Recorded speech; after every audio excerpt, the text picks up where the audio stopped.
सभी को राम राम, सत्य सनातन धर्म की जय और सभी को राधे राधे। इस समय ना जम्मू मेडिकल कॉलेज में मैक्सिमम लोग पहुंच रहे हैं ब्लड डोनेट करने के लिए। मैं भी सभी से कहूंगा जो जो लोग ब्लड डोनेट करना चाहते हैं जल्द से जल्द जाइए और जीएमसी हॉस्पिटल में ब्लड डोनेट कीजिए, क्योंकि पुंछ के अंदर इस समय जो हालात खराब हुए हैं उसको देखते हुए हम सबकी ड्यूटी बनती है कि हम सभी लोग जो है ब्लड डोनेट करें ताकि किसी जरूरतमंद को वो ब्लड मिले।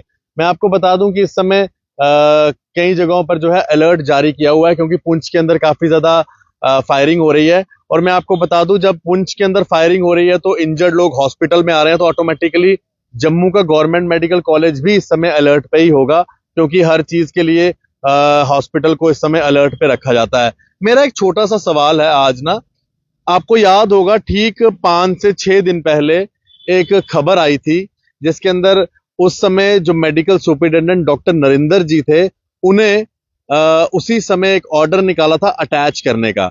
और ऑर्डर क्यों निकाला था? क्योंकि उन्होंने एक ऑर्डर निकाला था जिसके अंदर ये कहा था कि इंडिया पाकिस्तान के बीच में जो टेंशन चल रही है इसको लेकर हॉस्पिटल के अंदर जो है अलर्ट रहने की जरूरत है, सभी लोग अलर्ट रहिए।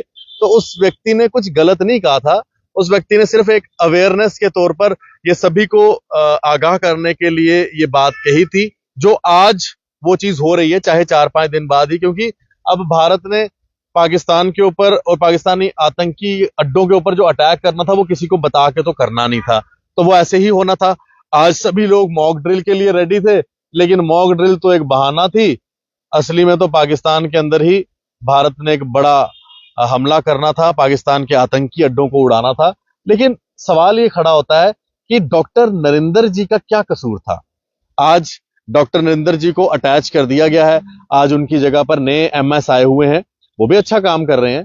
लेकिन मेरा सवाल ये खड़ा होता है कि उस समय जो डॉक्टर नरिंदर जी ने एक छोटा सा ऑर्डर निकाला था सभी लोगों को अलर्ट रहने के लिए, हो सकता है कि कुछ जल्दबाजी वो उन्होंने कर दी, लेकिन अकेले तो वो ऑर्डर निकालने वाले अथॉरिटी थे नहीं, क्योंकि हॉस्पिटल के अंदर एक मेडिकल सुपरिटेंडेंट अथॉरिटी नहीं होता। मेडिकल सुपरिटेंडेंट के बाद और भी अथॉरिटी में डॉक्टर्स आते हैं और भी एडमिनिस्ट्रेशन के लोग आते हैं, जिसके अंदर जो सुप्रीम अगर बात करें तो सबसे ज्यादा पावर कॉलेज के प्रिंसिपल के पास होती है, डीन के पास होती है, और उसके बाद जो है मेडिकल डिपार्टमेंट के पास वो सारी पावर्स जाती हैं। तो क्या ये जो ऑर्डर निकाला था इसके अंदर अकेले मेडिकल सुपरिटेंडेंट उस समय के डॉक्टर नरिंदर जी ही जिम्मेदार थे? तो सवाल काफी सारे खड़े होते हैं। लेकिन आज देखें आप, आज वही हॉस्पिटल अलर्ट पे है। आज यहां से पुंछ में ब्लड यूनिट्स पहुंचाई जा रही है, लोग हॉस्पिटल जा रहे हैं, ब्लड डोनेट कर रहे हैं। पुंछ के अंदर जो पाकिस्तान ने फायरिंग की है उसमें कई लोग मारे गए हैं, कई लोग इंजर्ड हैं। तो इन सब चीजों को देखते हुए अगर बात करें तो डॉक्टर साहब ने 4-5 दिन पहले कुछ गलत नहीं कहा था, एक अलर्टनेस के बारे में बात की थी। और आपको मैं एक बात बता दूं कि वैसे तो वो कागजों में अलर्टनेस थी, लेकिन हर एक के दिल में ये बॉर्डर टेंशन को लेकर अलर्टनेस थी ही कि भैया कभी भी कुछ भी हो सकता है, सभी लोग अलर्ट रहिए। कभी सोशल मीडिया पर कुछ आ रहा है, कभी ऐसे कुछ आ रहा है, कभी कोई स्टेटमेंट दे रहा है, कभी कोई नेता स्टेटमेंट दे रहा था।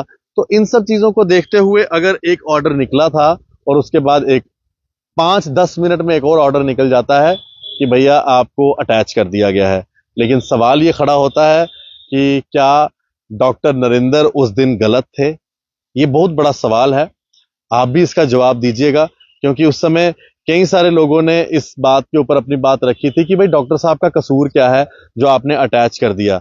आज मैं वही जानना चाहूंगा, क्या डॉक्टर नरिंदर कसूरवार थे? क्या सारी जिम्मेदारी डॉक्टर नरिंदर जी की थी जो उस समय मेडिकल सुपरिटेंडेंट थे? मैं नहीं कह रहा कि आप उन्हें वापस लेकर आओ, वो एडमिनिस्ट्रेशन देखे, गवर्नमेंट देखे, एलजी साहब देखें, लेकिन मेरा एक छोटा सा सवाल है कि क्या जब घास गिरनी होती है तो किसी एक आदमी पे घास गिरती है? क्या बाकी लोग इसमें जिम्मेदार नहीं होते? क्या अकेला मेडिकल सुपरिटेंडेंट ही इसमें जिम्मेदार था? क्या और लोगों की कंसेंट नहीं रही होगी? रही होगी। अगर रही होगी तो फिर अकेले मेडिकल सुपरिटेंडेंट साहब पे घास क्यों गिरी? ये आज मैं इसलिए कह रहा हूं क्योंकि जो उन्होंने 5-6 दिन पहले कहा था वो आज हमारे सामने है। आज हॉस्पिटल्स अलर्ट पे हैं, आज हॉस्पिटल्स के अंदर जो है ब्लड्स की कमी ना हो, ब्लड यूनिट्स की कमी ना हो, सभी लोग अपनी तरफ से ब्लड डोनेट कर रहे हैं और वहां पर सभी युद्ध स्तर पर काम कर रहे हैं कि जल्द से जल्द ब्लड जो है पुंछ पे पहुंचाया जाए। अगर पुंछ से कोई इंजर्ड को एयरलिफ्ट किया जाता है या बाय रोड लाया जाता है तो उसका भी इलाज जो है जम्मू के जीएमसी हॉस्पिटल में जल्द से जल्द होगा। तो ये सारी चीजें अलर्टनेस के बीच में ही आती हैं। ये सब चीजें इंडिया पाकिस्तान बॉर्डर टेंशन के बीच में ही आती हैं, जिसका जिक्र डॉक्टर नरेंद्र जी ने किया था। और आज देख लो आप, वही चीज सामने आई है। अकेले डॉक्टर नरेंद्र जी के ऊपर घास गिरी, बाकी सब अपने मजे से बैठे हैं। लेकिन डॉक्टर नरेंद्र जी का क्या कसूर था? कोई कसूर नहीं था। बतौर एमएस बड़ा अच्छा काम कर रहे थे।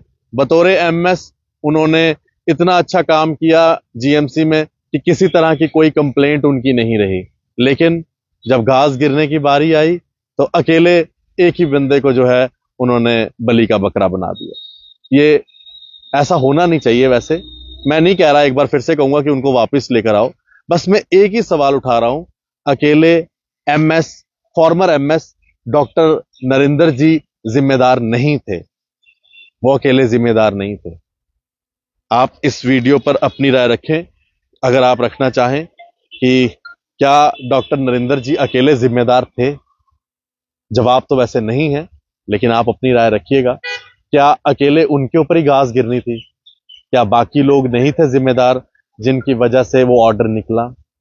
लेकिन घास गिरी सिर्फ मेडिकल सुपरिटेंडेंट डॉक्टर नरेंद्र जी के ऊपर। बात अच्छी लगे तो जरूर शेयर कीजिएगा। राम राम, सत्य सनातन धर्म की जय और सभी को राधे राधे।